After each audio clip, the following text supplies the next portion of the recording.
Hello everyone, I hope कि आप सब अच्छे होंगे। आज का वीडियो हमारा बिहार दरोगा के लिए साइंस के बुक लिस्ट के बारे में है। साइंस का मटेरियल क्या होना चाहिए, आपका कहाँ से किस सोर्स से पढ़ना चाहिए। देखिए, बुक लिस्ट का मैंने ऑलरेडी एक वीडियो डाला हुआ है। अगर आप लोग देखना चाहें तो, जो लोग भी नए हैं वो देखना चाहें तो देख सकते हैं। मैं डिस्क्रिप्शन में लिंक डाल दूँगी।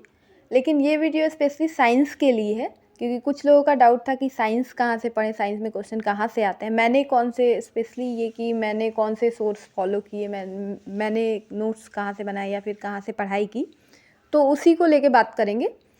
तो चलिए स्टार्ट करते हैं। देखिए, सबसे पहले मैं तो अपना सोर्स बताऊंगी कि मैंने कहाँ से पढ़ा है। तो वो पिछले वीडियो में भी डिस्कस किया था कि मैंने दृष्टि के क्विक बुक से साइंस पढ़ा है। ये देखिए, दृष्टि का क्विक बुक है।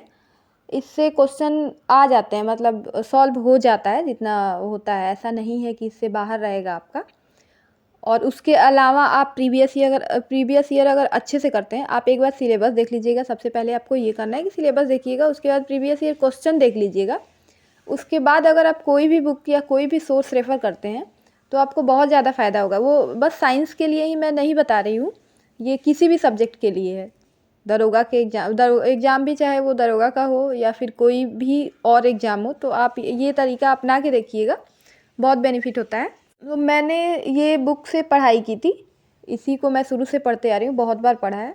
आप लोगों में से बहुत लोग एनसीईआरटी भी पढ़े होंगे, मैंने भी पढ़ा है, लेकिन एनसीईआरटी में रिवाइज़ नहीं कर पाती हूँ। अब स्टैंडर्ड बुक पढ़ना ही पड़ता है। तो एनसीईआरटी पढ़ के उसको रख देना अलग बात है। अब आप रिवाइज कर पाएँ तो उसको करिए, बहुत अच्छा है, क्योंकि उससे बेटर सोर्स तो नहीं हो सकता। अगर नहीं पढ़ा है या फिर पढ़ा भी है तो उसके साथ में आप इसको रेफ़र कर सकते हैं। इसके अलावा ये देखिए, एक वन लाइनर बुक है मेरे पास। ये स्पीडी का है, बहुत पहले का है, मैंने अभी नहीं लिया इसको। तो कोई भी आसान एग्ज़ाम जो होता है, छोटा-छोटा एग्ज़ाम जितना भी होता है, कांस्टेबल का हो गया या एमटीएस लेवल का, या कोई भी बिहार दरोगा हो गया, कभी-कभी कुछ बीपीएससी के क्वेश्चन भी, तो वन लाइनर जितने भी साइंस के आसान वाले क्वेश्चन होते हैं वो यहाँ से आ जाते हैं, यहाँ से हो जाते हैं। तो अगर आपके पास हो तो आप इसको भी पढ़ सकते हैं। मैंने इसको पढ़ा है, तो मैं कभी-कभी एग्ज़ाम जब पास में होता है, जल्दी-जल्दी करना होता है, मैं रिवाइज़ कर लेती हूँ इससे। इसके अलावा या इसके साथ अगर कोई और बुक मैं बताना चाहूँगी तो वो लूसेंट है ही। लूसेंट पहले भी मैंने बोला है कि बहुत अच्छा बुक है। तो लूसेंट का एक साइंस का बुक आता है, सामान्य विज्ञान का, वो लूसेंट आप रेफ़र कर सकते हैं, उसको पढ़िए आप। वो भी अच्छी बुक है, क्योंकि बहुत सारे लोग जो मेरे जानने वाले जो सेलेक्ट हुए हैं बिहार दरोगा में भी या बीपीएससी में भी, जिनका सिलेक्शन हुआ है, वो लोग भी बताते हैं कि बहुत अच्छी बुक है। हाँ, यहाँ मैं ये बोलना चाहूँगी कि मैंने लूसेंट का सामान्य विज्ञान का बुक नहीं पढ़ा है, मेरे पास है भी नहीं। लूसेंट सामान्य ज्ञान का है, मैंने वो भी नहीं पढ़ा था इसके पहले, अब मैं पढ़ रही हूँ। सामान्य विज्ञान भी मैंने नहीं पढ़ा, मैंने देखा है बस कि बुक है, सुना है अच्छी बुक है। और जो लोग सेलेक्ट हुए हैं वो पढ़ते हैं, पढ़े हुए हैं, तो ऑब्वियसली अच्छी बुक ही होगी, क्योंकि सिलेक्शन ऐसे आसानी से नहीं होता है। जो अच्छे से पढ़ाई करते हैं, सारा कुछ कवर करते हैं, उनका ही होता है। तो आप उस बुक को पढ़ सकते हैं। इसमें से कोई और ज़रूरी नहीं है कि सारा एक ही साथ पढ़ लें। आप या तो क्विक बुक पढ़ लीजिए या फिर लूसेंट का सामान्य विज्ञान पढ़ लीजिए। और जल्दी-जल्दी रिवाइज़ करने के लिए लूसेंट का सामान्य ज्ञान का बुक है, उसमें भी साइंस जो दिया हुआ है वो थोड़ा-थोड़ा करके, मतलब बहुत ज़्यादा नहीं है, लेकिन इतना है कि सफिशिएंट है, हो जाता है क्वेश्चन। हाँ, एक बात और है कि अगर इसके अलावा आप कोई सोर्स अपना पढ़ रहे हैं, आपका है मटेरियल कोई जिससे आप कर रहे हैं, तो आप वही करिए।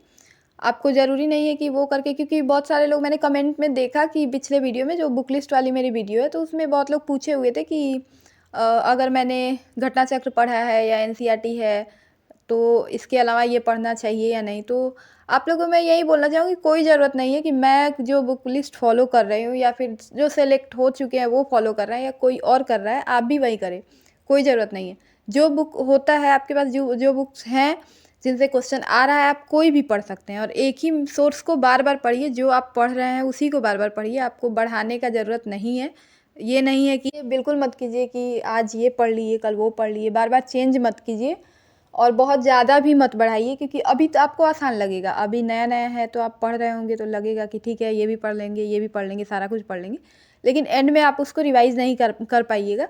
और जब रिवीजन नहीं होता है एग्ज़ाम के टाइम, तो फिर कोई फ़ायदा नहीं रह जाता उस बुक का। तो मटेरियल अपना कम से कम रखिए, जितना कम रखिएगा उतना अच्छा रहेगा, रिवाइज़ करने में आसानी होगी।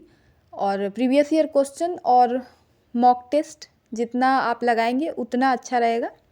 तो यही करिए, इसके अलावा मुझे नहीं लगता है कि बहुत ज़्यादा हाथ पैर मारने की ज़रूरत है, इतने से कवर हो जाता है। कोई भी आप एक बुक ले लीजिए, या तो क्विक बुक पढ़ लीजिए या फिर लूसेंट पढ़ लीजिए, लूसेंट का सामान्य विज्ञान, या फिर आप कोई और घटना चक्र या कुछ भी पढ़ रहे हैं तो कोई एक अच्छी बुक आप देख कर ले सकते हैं। अगर ये नहीं लेंगे तो उससे आपका हो जाएगा आसानी से। और एक बार पैटर्न आप प्रीवियस ईयर का देख लीजिए कि कैसे कैसे क्वेश्चन पूछ रहा है, प्रीलिम्स का भी मेंस का भी आप देख लेंगे तो आपको अच्छा आइडिया रहेगा। फिर आप जब भी पढ़ेंगे किसी भी सोर्स से पढ़ेंगे तो आपको समझ में आएगा कि क्वेश्चन कैसे करना है और कहाँ से छूट रहा है। अगर कुछ क्वेश्चन बाहर से आ रहा है तो वो कैसे करना है, यही सब है। और एग्ज़ाम इतना भी टफ नहीं है, इतना भी बड़ा नहीं है कि आप बहुत ज़्यादा सिर पीटने जाएँ कि कहाँ से क्या क्या पढ़ना है। इतना कर लेंगे तो मोर देन सफिशिएंट है। आज के वीडियो में इतना ही। अगर कोई डाउट होगा या फिर कोई भी क्वेश्चन होगा तो आप कमेंट सेक्शन में कमेंट में बता सकते हैं। इसी के साथ फ़िलहाल इतना ही। Thank you very much.